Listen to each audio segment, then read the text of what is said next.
پاکستان میں رہتے ہوئے 1 کروڑ روپے تک پہنچنا، یہ جملہ سنتے ہی ذہن میں کیا آتا ہے؟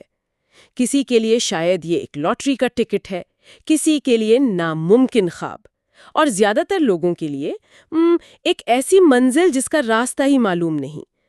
ہم میں سے اکثر کی کہانی ایک ہی جیسی ہے۔ تنخواہ آتی ہے، بلز اور اخراجات میں بٹ جاتی ہے، اور مہینے کے آخر میں ہاتھ خالی۔ ایسے میں 1 کروڑ جمع کرنا تو ماؤنٹ ایورسٹ سر کرنے جیسا لگتا ہے۔ لیکن آج ہم اس سفر کو ایک مختلف زاویے سے دیکھیں گے۔ کیا ہو اگر یہ سفر صرف زیادہ کمانے کا نہیں بلکہ پیسے کے کھیل کو سمجھنے کا ہو؟ آپ نے بالکل صحیح نقطہ اٹھایا۔ زیادہ تر لوگ مسئلے کو غلط جگہ سے پکڑتے ہیں۔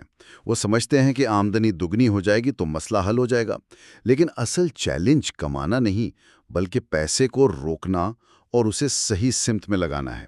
آج کی گفتگو کسی جلدی امیر بنو اسکیم کے بارے میں بالکل نہیں ہے، یہ ایک نظام بنانے کے بارے میں، ایک ایسا خودکار نظام جو آپ کے لیے کام کرے، آپ کے قوت ارادی یا موڈ پر انحصار نہ کرے۔ ہم بات کریں گے کہ اپنی محنت کی کمائی کو ایک ایسی مشین میں کیسے تبدیل کیا جائے جو آپ کے سوتے ہوئے بھی دولت بنائے۔ چلیں تو اس سفر کا پہلا قدم اٹھاتے ہیں۔ کہا جاتا ہے کہ 1 کروڑ سب سے مشکل ہوتا ہے۔ یہ بات میں نے بار بار سنی ہے۔ اس کی نفسیات کیا ہے؟ ایسا کیوں ہے کہ پہلی بڑی رقم جمع کرنا اتنا مشکل محسوس ہوتا ہے؟ دیکھیں، اس کی 2 بڑی وجوہات ہیں۔ پہلی تو نفسیاتی ہے۔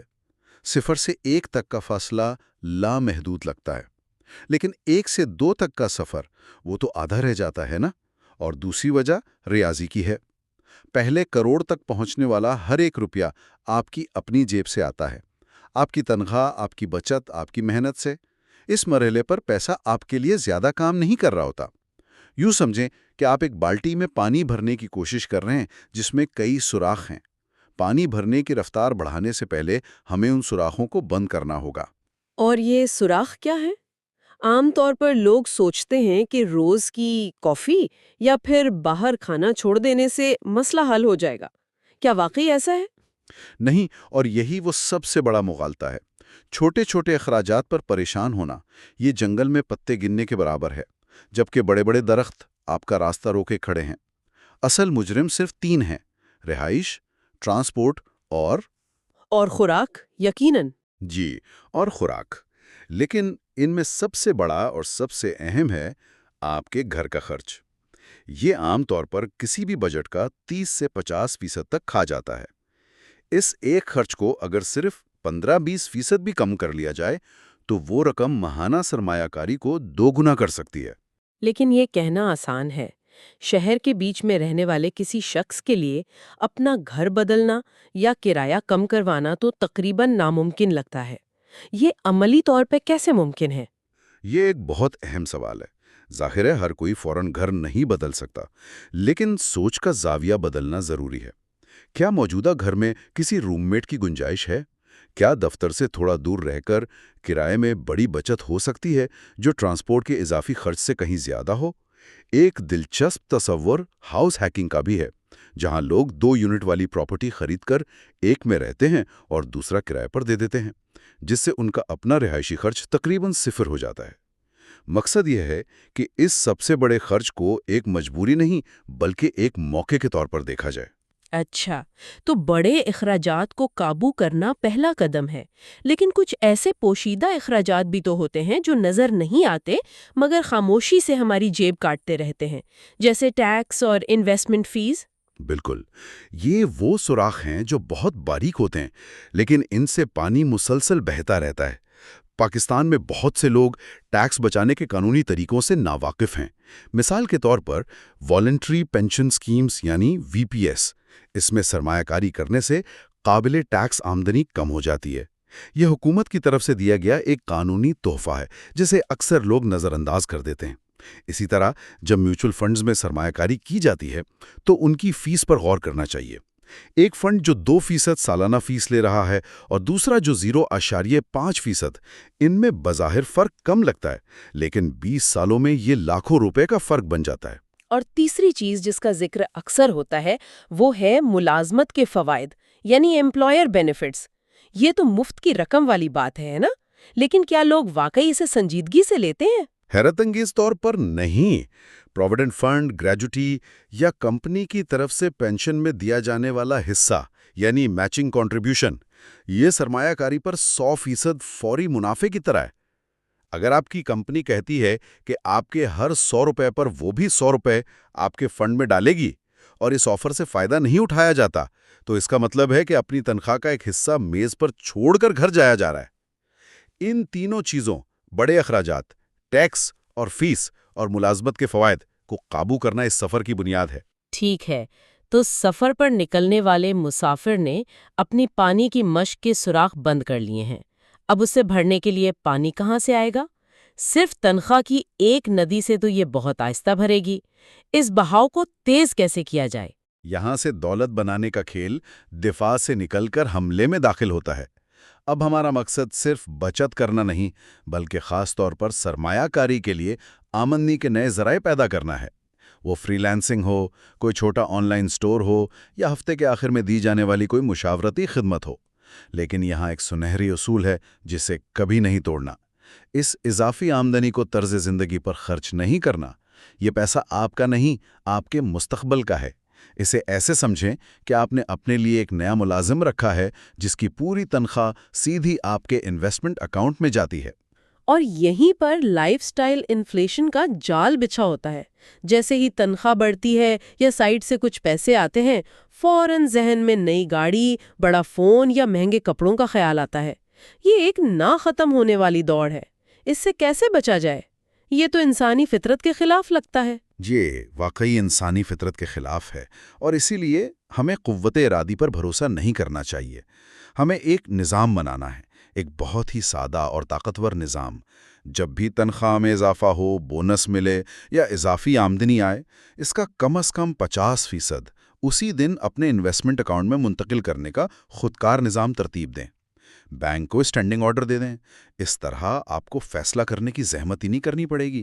آپ کے دماغ کو وہ پیسہ نظر ہی نہیں آئے گا جو خرچ کیا جا سکتا ہے۔ یہ خود کو دھوکہ دینے کا سب سے ایماندارانہ طریقہ ہے۔ یہ دلچسپ بات ہے، یعنی اپنی قوت ارادی کی کمزوری کو تسلیم کر کے اس کے گرد ایک نظام بنا لیا جائے۔ تو اب ہمارے پاس بچت بھی ہے اور سرمایہ کاری کے لیے اضافی آمدنی بھی۔ اب اس رقم کا کیا کریں؟ کیا اسے بینک کے سیونگ اکاؤنٹ میں رکھنا کافی ہے؟ بینک میں پیسہ رکھنا اسے دیمک لگوانے کے مترادف ہے۔ مہنگائی یا انفلیشن نامی دیمک خاموشی سے آپ کے پیسے کی قدر کھا جاتی ہے۔ اگر مہنگائی 15% ہے اور بینک آپ کو 10% منافع دے رہا ہے، تو ہر سال حقیقی معنوں میں 5% غلیبی بڑھ رہی ہے۔ پیسہ ایسی جگہ لگانا چاہیے جہاں وہ مہنگائی کو شکست دے سکے، اور یہیں سے کمپاؤنڈنگ کا جادو شروع ہوتا ہے۔ کمپاؤنڈنگ، یہ لفظ ہم بہت سنتے ہیں، لیکن سادہ لفظوں میں اس کا مطلب کیا ہے؟ یہ برف کے گولے والی مثال کیا ہے؟ کمپاؤنڈنگ کا جادو بالکل ایک برف کے گولے کی طرح ہے۔ جب آپ اسے ایک برفیلی پہاڑی کی چوٹی سے نیچے دھکیلتے ہیں تو شروع میں یہ بہت چھوٹا ہوتا ہے، لیکن جیسے جیسے یہ لڑھکتا ہے، یہ اپنے ساتھ مزید برف لپیٹتا جاتا ہے۔ اس کا ہجوم بڑھتا ہے، اور ہجوم بڑھنے سے اس کی مزید برف لپیٹنے کی صلاحیت بھی بڑھ جاتی ہے۔ یہ تیزی سے اور پھر بہت ہی تیزی سے بڑا ہوتا جاتا ہے۔ آپ کا پیسہ بھی بالکل اسی طرح بڑھتا ہے۔ پہلے سال منافع صرف اصل رقم پر بنتا ہے، دوسرے سال منافع آپ کی اصل رقم اور پچھلے سال کے منافع دونوں پر بنتا ہے۔ آپ کا منافع خود منافع کمانا شروع کر دیتا ہے۔ یہی وہ طاقت ہے جو وقت کے ساتھ چھوٹی بچت کو بڑی دولت میں بدل دیتی ہے۔ واہ، یہ مثال تو واقعی تصور کو واضح کرتی ہے۔ تو اس برف کے گولے کو حرکت میں لانے کے اصول کیا ہیں؟ کیا بس کسی بھی اسٹاک میں پیسہ لگا دیا جائے؟ نہیں، اس کے بھی 3 بنیادی اصول ہیں۔ پہلا، برف کے گولے سے برف جھاڑنی نہیں ہے، یعنی جو بھی منافع، ڈیویڈنڈز یا آمدنی آئے، اسے خرچ کرنے کے بجائے فوراً دوبارہ سرمایہ کاری کریں۔ دوسرا، پہاڑی کی چوٹی پر کھڑے ہو کر صحیح موسم کا انتظار نہیں کرنا۔ لوگ مارکیٹ کو ٹائم کرنے کی کوشش کرتے ہیں کہ جب گرے گی تب خریدوں گا۔ یہ تقریباً ناممکن ہے۔ اس سے بہتر ہے کہ ہر مہینے بنا سوچے سمجھے ایک مقررہ رقم لگاتے رہیں۔ SIP سٹائل انویسٹنگ، اس سے مارکیٹ کے اتار چڑھاؤ کی اوسط قیمت کا فائدہ ملتا ہے۔ اور تیسرا اور سب سے اہم، کسی ایک چٹان پر شرط لگانے کے بجائے پوری پہاڑی پر سرمایہ کاری کریں۔ یعنی کسی ایک سٹاک پر جوا کھیلنے کے بجائے وسیع مارکیٹ انڈیکس فنڈز جیسے KSE 100 انڈیکس یا شریعہ کے مطابق فنڈز میں سرمایہ کاری کریں جو پیسہ درجنوں کمپنیوں میں پھیلا دیتے ہیں۔ یہ سب سننے میں بہت اچھا لگ رہا ہے، لیکن کیا ہم کچھ حقیقی اعداد و شمار دیکھ سکتے ہیں تاکہ یہ سفر ایک خیالی کہانی کے بجائے ایک قابل عمل منصوبہ لگے؟ اگر کوئی آج سے شروع کرے تو منزل کتنی دور ہے؟ بالکل، اعداد و شمار اس خواب کو حقیقت کا روپ دیتے ہیں۔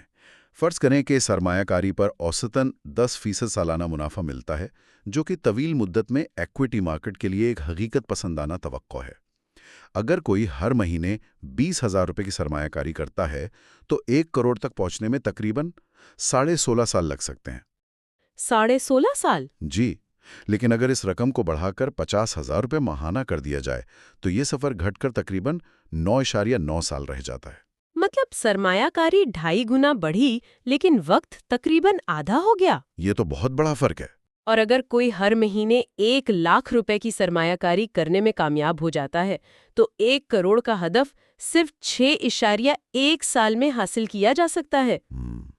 یہ اعداد و شمار ظاہر کرتے ہیں کہ کتنی رقم لگائی جا رہی ہے، یہ سفر کے وقت پر کتنا گہرا اثر ڈالتا ہے۔ یہ فرق واقعی حیران کن ہے۔ 6 سال اور 16 سال میں زمین آسمان کا فرق ہے۔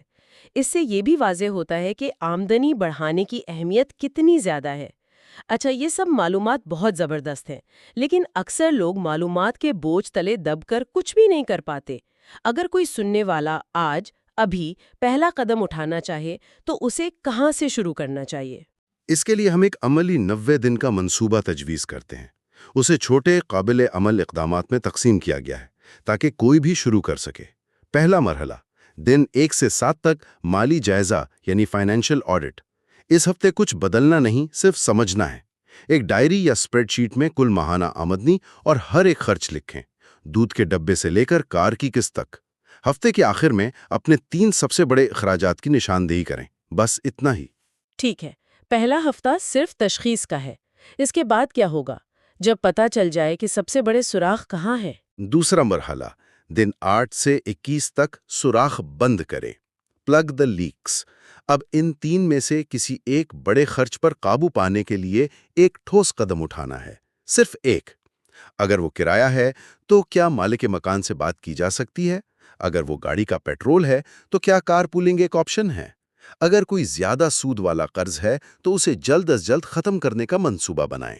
اس 2 ہفتے کا مقصد صرف ایک بڑی جیت حاصل کرنا ہے۔ ایک وقت میں ایک بڑا قدم، یہ قابل عمل لگتا ہے۔ اس کے بعد نظام کو خودکار بنانے کی باری آئے گی؟ جی ہاں، تیسرا مرحلہ، دن 22 سے 45 تک خودکار نظام بنائیں، آٹومیٹ۔ اس دوران اپنا بروکریج یا میوچل فنڈ اکاؤنٹ کھولا جائے گا اور بینک میں 2 خودکار ماہانہ ٹرانسفر سیٹ اپ کیے جائیں گے۔ پہلا، ایک مقررہ رقم نئے سرمایہ کاری اکاؤنٹ میں، دوسرا ایک چھوٹی رقم ایمرجنسی فنڈ میں۔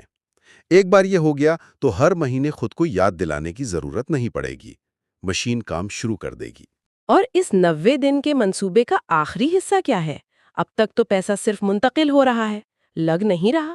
بالکل، چوتھا اور 5واں مرحلہ، دن 46 سے 90 تک آمدنی بڑھائیں اور سرمایہ کاری کریں۔ اگلے 30 دن یعنی دن 46 سے 75 تک آمدنی پر توجہ دیں۔ ملازمت کے تمام فوائد جیسے پروویڈنٹ فنڈ کو فعال کروائیں اور کوئی ایک بہت ہی چھوٹا اضافی آمدنی کا ذریعہ شروع کرنے کی کوشش کریں۔ مقصد لاکھوں کمانا نہیں، صرف آمدنی کا ایک اور نلکا کھولنا ہے۔ اور آخر میں دن 76 سے 90 تک پہلی سرمایہ کاری کریں۔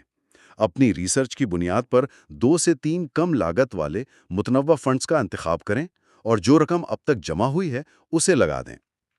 90 دن کے آخر میں آپ صرف سوچنے والے نہیں بلکہ ایک سرمایہ کار ہوں گے۔ یہ ایک بہترین روڈ میپ ہے۔ تو اگر ہم آج کی اس پوری گفتگو کا خلاصہ کریں تو بنیادی پیغام یہ ہے کہ پہلا کروڑ جمع کرنا کوئی راکٹ سائنس نہیں، بلکہ یہ ایک منظم عمل کا نتیجہ ہے، ایک مکمل نظام ہے۔ پہلے اپنے پیسے کے بہاؤ میں موجود بڑے سوراخوں کو بند کریں، پھر سرمایہ کاری کے لیے آمدنی کی نہریں کھودیں اور آخر میں اس پیسے کو مستقل طور پر ایک خودکار نظام کے ذریعے کمپاؤنڈنگ کی پہاڑی سے نیچے دھکیل دیں تاکہ وہ خود بخود بڑھتا رہے۔ آپ نے اسے بالکل صحیح طریقے سے بیان کیا ہے، اور اس سب کے پیچھے جو ایک حتمی سچائی ہے وہ یہ ہے، نظام تحریک سے بہتر ہے۔ Systems beat motivation. جوش اور موٹیویشن لہروں کی طرح آتے اور جاتے ہیں۔ ہر روز سرمایہ کاری کرنے کے لیے پرجوش محسوس نہیں کیا جا سکتا، لیکن ایک خودکار نظام کام کرتا رہتا ہے، چاہے کوئی چھٹی پر ہو، بیمار ہو یا دل نہ چاہ رہا ہو۔ پہلا کروڑ اس عمارت کی بنیاد کی وہ سب سے مشکل اینٹ ہے جسے آپ خود اٹھا کر رکھتے ہیں۔ ایک بار وہ رکھ دی جائے تو پھر پیسہ اور کمپاؤنڈنگ کی طاقت مل کر باقی عمارت بہت تیزی سے کھڑی کرتے ہیں۔ تو اس گفتگو کو ختم کرتے ہوئے ہمارے سننے والوں کے لیے ایک آخری سوچ یا ایک سوال چھوڑتے ہیں جس پر وہ غور کر سکیں۔ ضرور۔ سوال یہ ہے، اگر آج اپنی صرف ایک مالی عادت کو ایک خودکار نظام سے بدلا جا سکتا تو وہ کیا ہوگی؟ کیا وہ اگلی تنخواہ میں ہونے والے اضافے کا 50% خود بخود سرمایہ کاری کرنا ہوگا، یا ہفتے میں صرف 2 گھنٹے نکال کر ایک ایسا اضافی آمدنی کا ذریعہ شروع کرنا ہوگا جس کی تمام آمدنی سیدھی مستقبل کے لیے وقف ہو؟ اس ایک نظام کے بارے میں سوچیں، کیونکہ دولت کا یہ پورا سفر ایسے ہی ایک چھوٹے فیصلہ کن قدم سے شروع ہوتا ہے۔